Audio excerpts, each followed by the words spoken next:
Assalamualaikum warahmatullahi wabarakatuh. Perkenalkan, nama saya Mita Anggraini, nomor BP 18 10 51 10 27. Saya akan mempresentasikan teori produksi Islami sebagai tugas dari mata kuliah Mikroekonomi Islam. Baiklah, yang pertama yaitu sebelum kita mengetahui apa itu produksi dalam perspektif Islam, kita harus tahu apa itu produksi. Dalam pengertian sederhana, produksi berarti menghasilkan barang ataupun jasa. Menurut ilmu ekonomi, produksi adalah kegiatan menghasilkan barang maupun jasa atau kegiatan menambah nilai kegunaan atau manfaat suatu barang.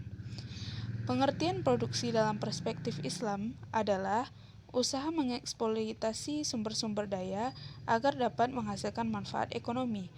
Produksi dalam ekonomi Islam bertujuan untuk kemaslahatan individu dan kemaslahatan masyarakat secara berimbang. Manfaat produksi dalam ekonomi Islam yaitu tidak mengandung unsur mudarat bagi orang lain dan melakukan ekonomi yang memiliki manfaat di dunia maupun akhirat. Selanjutnya yaitu tujuan produksi. Ada 6 tujuan produksi. Yang pertama yaitu menghasilkan barang atau jasa. Ini sudah pasti karena ketika kita memproduksi pasti ada yang kita hasilkan baik itu barang maupun jasa. Yang kedua yaitu meningkatkan nilai guna barang atau jasa. Yang ketiga meningkatkan kemakmuran masyarakat. Ini dikarenakan ketika kita memproduksi, orang yang membutuhkan bisa membeli apa yang kita produksi sehingga masyarakat tersebut makmur. Yang keempat yaitu meningkatkan keuntungan. Ketika kita memproduksi berarti kita menjual. Ketika kita menjual, maka kita akan mendapatkan keuntungan.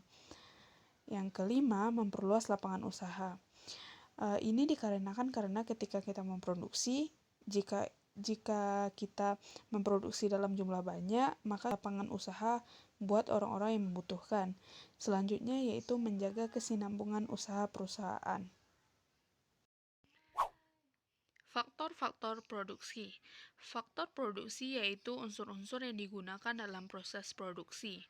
Faktor produksi yang bisa digunakan dalam proses produksi terdiri dari faktor produksi alam.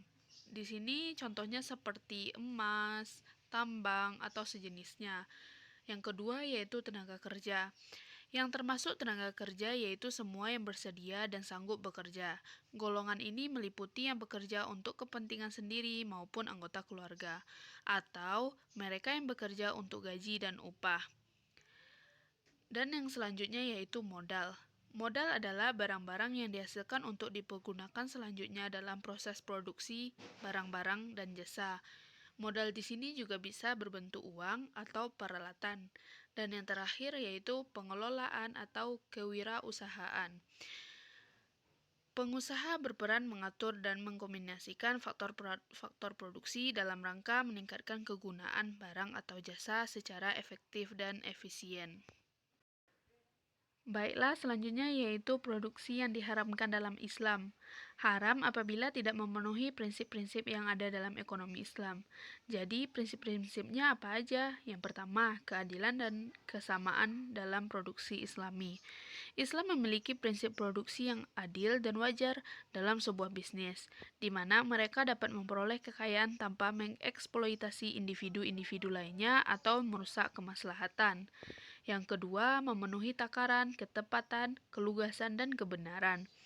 Yang ketiga, menghindari jenis dan proses produksi yang diharamkan dalam Islam. Tidak mendekati hal-hal yang dalam ketentuan Islam sudah pasti bahwa itu diharamkan, baik pengelolaan, pembentukan, dan pelaksanaannya. Islam sudah memberikan batasan-batasan yang sesuai menyangkut berbagai hal, seperti pencampuran barang haram ke dalam barang produksi, dan menggantikan bahan produksi halal dengan yang haram karena berbagai faktor pendukungnya. Semua itu dapat terjadi apabila pelaku-pelaku produksi barang tidak menetapkan dengan hati-hati. Selanjutnya yaitu produktivitas dalam Islam. Produktivitas adalah kegiatan produksi sebagai perbandingan input dengan output. Produksi yang didasarkan pada ajaran Islam melihat bahwa proses produksi dapat menjangkau makna yang lebih luas, tidak hanya pencapaian aspek yang bersifat materi keduniaan, tetapi juga yang bersifat ruhani keakhiratan. Di dalam surat Al-Ma'arij ayat 19, sifat-sifat alami manusia yang menjadi asas semua kegiatan ekonomi diterangkan, yang artinya sesungguhnya manusia diciptakan bersifat keluh kesah lagi kikir.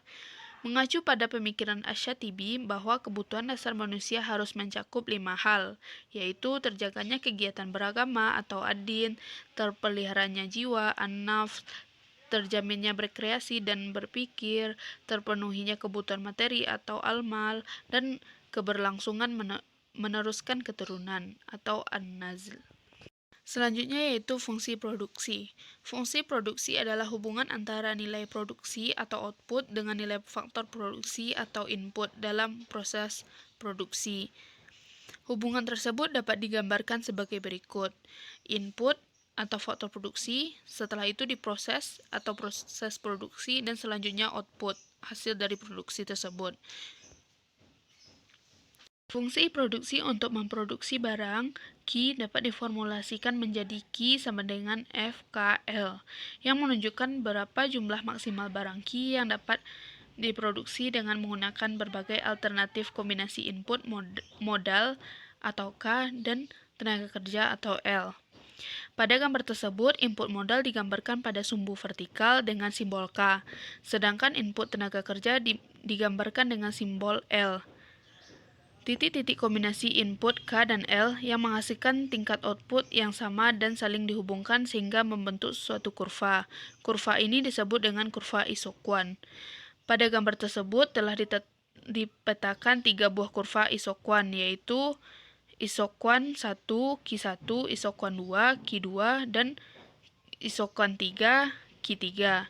Semakin kurva isoquant menjauh dari titik 0, maka jumlah input semakin besar dan jumlah output pun semakin besar. Dalam teori ekonomi, fungsi produksi diasumsikan tunduk pada hukum yang disebut the law of diminishing return, hukum kenaikan hasil berkurang. Hukum ini menyatakan apabila penggunaan suatu macam input ditambah sedangkan output lain tetap, tambahan output yang dihasilkan dari setiap tambahan satu input yang ditambahkan naik, kemudian menurun jika input terus ditambahkan. Produk total atau total product. Produk total adalah jumlah produksi yang dihasilkan oleh sejumlah tenaga kerja pada waktu tertentu. Perubahan produk total dapat berubah berdasarkan banyak sedikitnya faktor produksi variabel yang digunakan. Yang kedua, produk marginal atau marginal product. Produk marginal adalah tambahan produksi yang diakibatkan oleh pertambahan satu tenaga kerja yang digunakan. Delta TP adalah pertambahan produksi total, maka produksi marginal dapat dihitung dengan mencari MP sama dengan delta TP per delta L. Setiap penambahan satu unit input dapat berdampak kepada peningkatan produksi, sehingga apabila setiap tambahan satu unit mempunyai dampak yang lebih kecil, maka berlakulah hukum hasil yang semakin menurun, atau the law of diminishing returns. Yang ketiga yaitu produk rata-rata atau average product. Produk rata-rata adalah produksi yang secara rata-rata dihasilkan oleh setiap pekerja. Produksi total atau TP, jumlah tenaga kerja atau L, maka produk rata-rata AP dapat dihitung dengan AP sama dengan TP per L. Selanjutnya yaitu alternatif tipe fungsi produksi. Yang pertama, constant return to variable input.